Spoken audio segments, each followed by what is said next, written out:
Hello, I'm Kwan. In this video, I'm going to make a commission sculpture of a dog called Nike. It's a memorial piece that I'm making for our friends here in Thailand, David and Thong Tat Lyman. What stood out in the photos they gave me were his shiny eyes and loving expression. Nike was a dog the Lymans were especially close to, and I could understand why.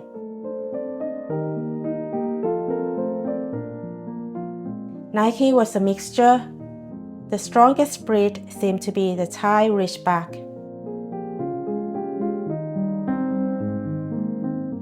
Nike's friendly expression and ear shape resembled Labrador Retriever.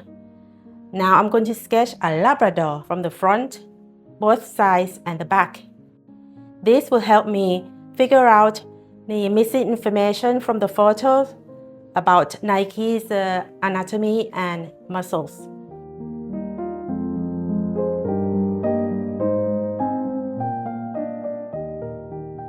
Although Nike's dominant breed seems to be a Thai Ridgeback, his overall anatomy is very similar to a Labrador's.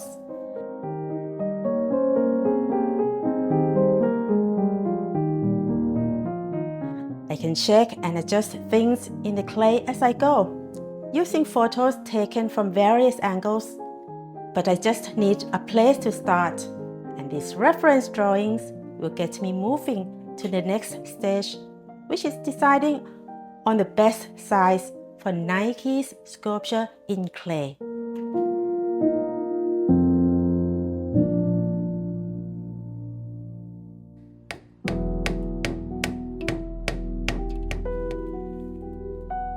I make my animal sculptures in plasticine mixed with beeswax, melted together at a high temperature. It's very good for detail, but the main advantage is you can make a silicone rubber mold directly from it, which you can't with water-based clay. It takes a while to know how much wax to mix with the clay. Too much wax and it's too hard to shape by hand. Too much clay and it can sag under its own weight in the Thai tropical heat.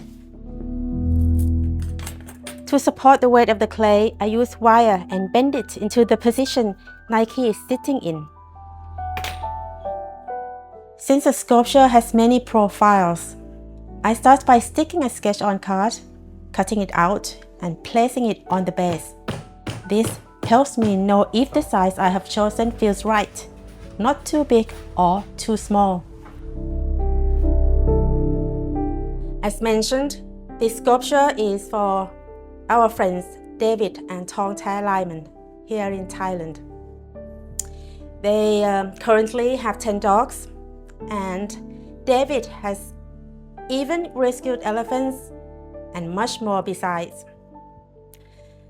So I want to try as hard as I can to make something for their home that will bring back the good memories they had with Nike.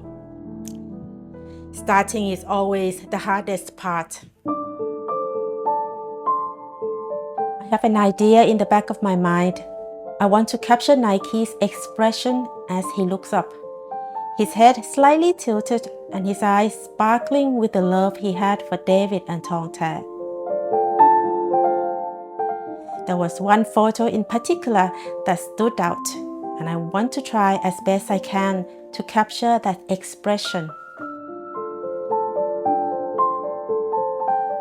The sculpture is finished, and I'll pass it over to my friend Tam, who will make a silicone rubber mold, cast Nike in resin, and bring it back to me to put together and paint. Mold making is a specialized profession that takes a lot of skill and patience. Parts of the clay sculpture always have to be cut off and molded separately, and then reassembled afterwards. With silicone rubber, we can make as many reproductions of a sculpture as we wish. Putting the pieces of a sculpture back together is not straightforward, and there's lots of delicate carving and sanding to do to make the joints invisible and for the textures to match up over the joints. Silicone is amazing as it captures every single finger mark that went into the making of the original clay. These marks are crucial to the handmade feel and for capturing the texture of Nike's coat. Now that the sculpture has been put back together, it's time for me to paint it. I can see from the photos that Nike isn't just a white dog. There are many different shades of white and subtle coloring around his nose and eyes. I paint my sculptures with acrylic paint. I start out with a layer darker than the final coat, something I imagine the skin color would be without the coat of hair. The darker color settles into the textures left by the tools and fingers. When this layer is dry, I skim the final coat of white over the surface, making sure the paint doesn't go into the textured parts. Nike had shiny eyes and lots of darker colors around his mouth. His nose is not the usual black, but a lovely pink. I liked the way one ear is down and the other is pricked up, with a little bit of pink coloring poking through from underneath. Tong Tat told me she was especially close to Nike.